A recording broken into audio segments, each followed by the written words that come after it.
For 3 years in a row, Nicklaus Children's Health System has been certified and named a top 100 most loved workplace.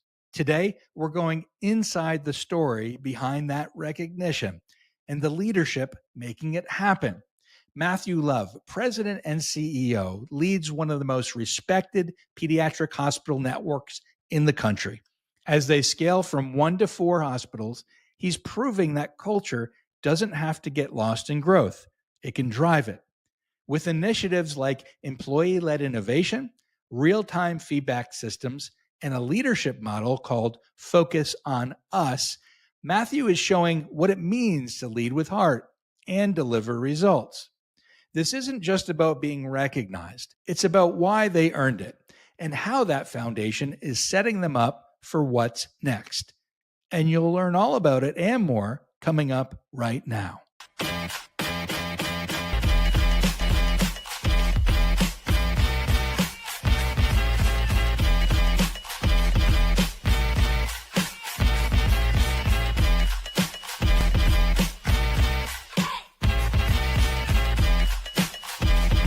Care about each other and we care about the customer. And that is the one legacy. That's the name of the game. And by the way, it's not up here. It's here. Yeah. It's in the heart. So these are my favorite shows to have because we have a heartfelt, awesome CEO of Nicklaus Children's, of a healthcare system that truly cares, right? And we were talking about this before, about how vulnerable we are as parents, giving our children to a place where they're fearful, right? And they're met with love. That's what Nicklaus is all about, Children's Hospital. That's what it's all about. And Matt really makes that happen.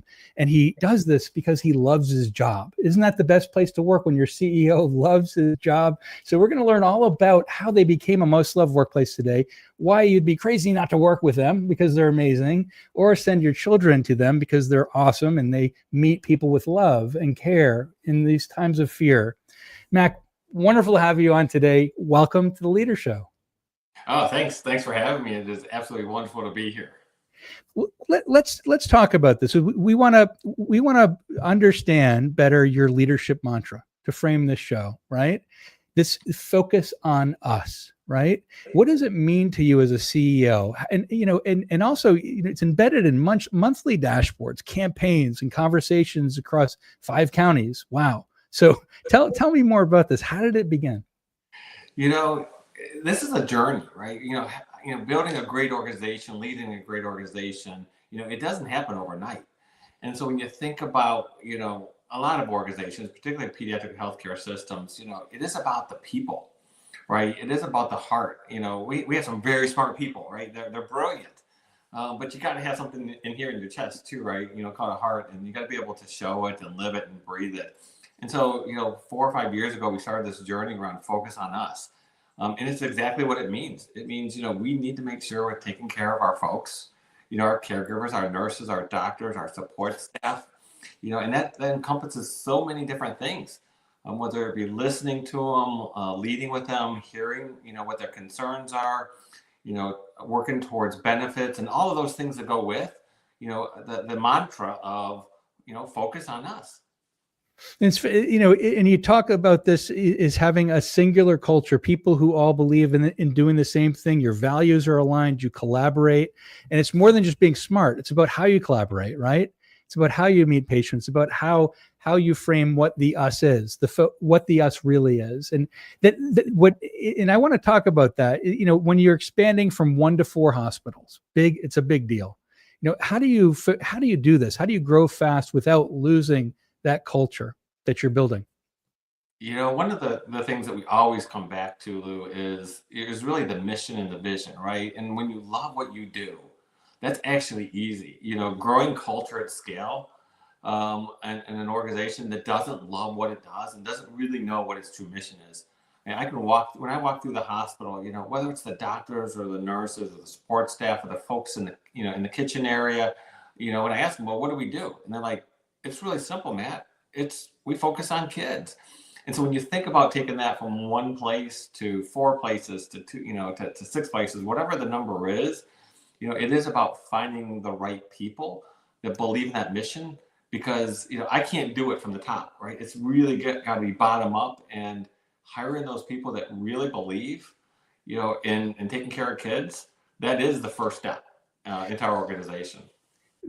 To have that value from the beginning, it's one of the most important things you could possibly do, right? People say, well, you better be passionate about what you do. Well, in this case, actually, you can be passionate, but it's asking quite a lot of people who may not be as passionate about mundane tasks, right?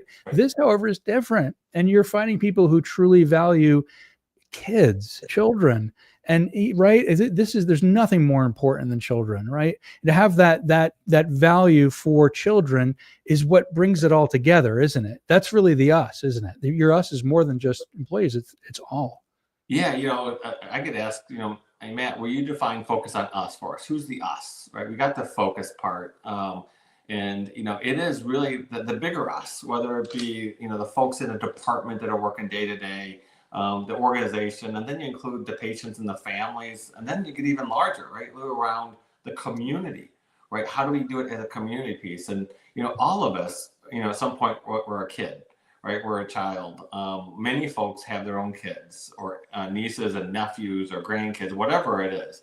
And so really connecting that when folks join the organization, I do think that's the magical part of it.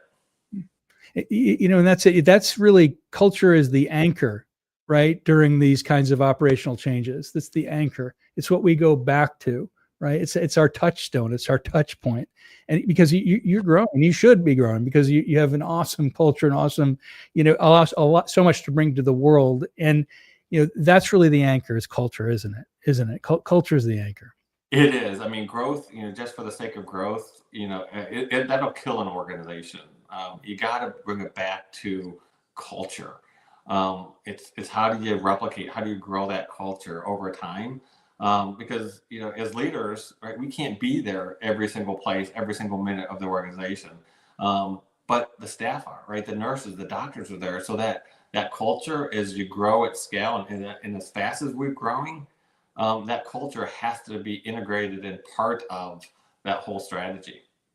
And having it down, right? What we do here is obviously we have a model for that you've done phenomenally well on, which is a collaboration, aligning values, having mutual respect for each other, a sincere vision and purpose that we all share, and giving and getting respect, and finally having those outcomes that we need, getting rid of the blockers to get us to success. And I want to know tell us what role that's played, right, in building trust and retention at Nicklaus, because you've been certified 3 years straight, ranked among the America's top most loved workplaces for 3 years.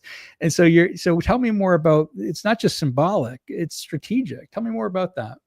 Yeah, this is really, it goes all the way from core operations to strategic and the symbolic and the awards and recognition is it's good to get, but it's much deeper than that. It is really, it's got to be part of what it has to be in your DNA, if I can use those words, in terms of being able to do the things that we need to do. I generally believe, people are good. No one comes into any organization or any place to work to say, oh, I want to go do bad things today. But it's more than that. It's around, how do you flip that around to get the things that you're really driving for, really around outcomes. And so when you look at it, right, we don't do this just for the sake of doing it, but our turnover is one of the lowest in the state. Our retention is wonderful. When you look at the folks that we recruit, all the way, again, from the frontline staff to the nurses and the doctors, it is really around those pieces. And so the results actually speak for themselves, but that's really a result of the culture around being able to get to where we need to get to. And part of that culture is feedback, turning it into real action, because you're a company that's iterative. You have learning agility, you have cultural agility. There's mindsets shift because you have to be able to do that in a high pressure environment, right? And you have some really cool things, by the way, we'll mention it, that you're doing to embed that culture. But I'd like to hear more about that and your sense about how agility is a part of that. Yeah, so agility and feedback, those are, core competencies to any type of successful organization. As CEO, folks try to take care of things before they get to you, right? And, what I've tried to do is let's remove those filters, right? Let's hear all the good stuff. Let's hear the bad stuff. let's not shy away from being able to say, you know what, hey Matt, I was really disappointed in X, Y, or Z. And then, that feedback as leaders, then, we need to take it in and adjust in how we do it. And at the same time, right, as leaders, we have to talk about it too, because not everything that I share or say is always going to be positive, right? But that doesn't mean we shouldn't shy away from it, right? When we got to make those tough decisions, right, own it and be able to move on. And so I think that's a two-way street, right? It's not just a one-way from the CEO to the staff or the staff up to the CEO. It is really this two-way partnership within organizations. And it's in the moment owning it, isn't it? If we see something happening, we do it in the moment, we adjust, we change, we shift. That has to happen in your environment, hopefully other environments too. We want everybody to do that. So important about agility, to shift in the moment. Yeah, this is healthcare, right? It's dynamic. And just like we're doing, when we're taking care of patients, and you find out something, you need to shift the next steps or the next two steps, you need to do that as an organization too. So, listen, be able to respond, make decisions, communicate, be transparent. Those are all the things that go into that agility formula. And go into being emotionally mature, having mature professionals working in our environment who understand, the effect of their actions on everybody, each other, and in patients. It's essential.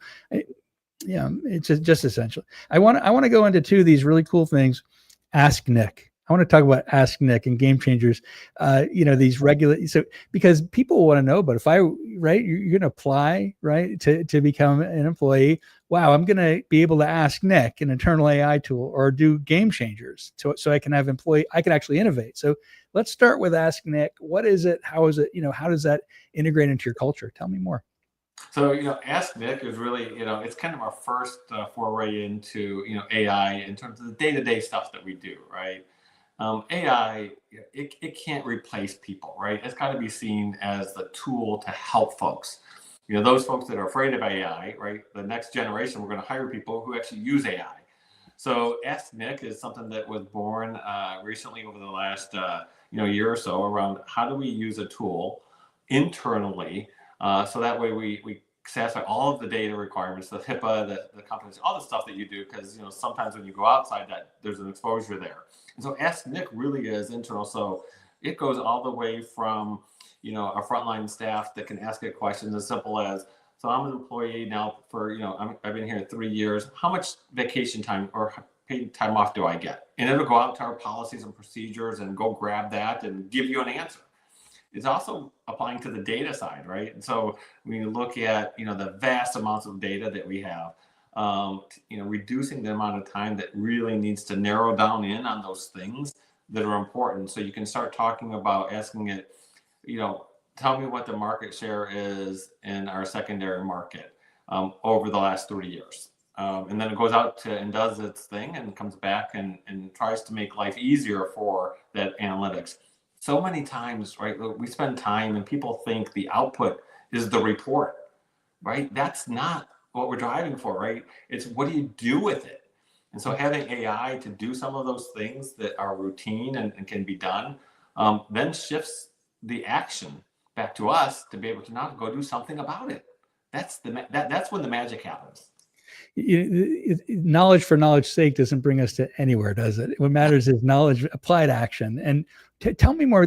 Have you had situations with applied action where you've seen that knowledge and you've said, you know what, we have a great report here. We've learned about our market. I'm going to guess that it's about the expansion to other facilities, right? Did it help you to amass that kind of strategic knowledge mindset and say, you know what, we have enough data to really be able to say, we know this is a good thing for us. We know this is a good thing for our health system. Yeah, a lot of organizations, and we're no different than them, right? We get caught up in the analytics, and what do they say? The enemy of perfect or good is perfect, or whatever they say. That's true, right? And so, how do you shift away from that? And so, being able to do this with AI and being able to say, for example, on the expansion, right? We know that the population is growing in South Florida, right? More than, there's a ton of people moving to South Florida every single day. Still continues, right? Even after the last year, we're at record levels. And so they bring kids, right? Companies are moving to South Florida. And what do they want, right? Their CEOs want great education and great healthcare.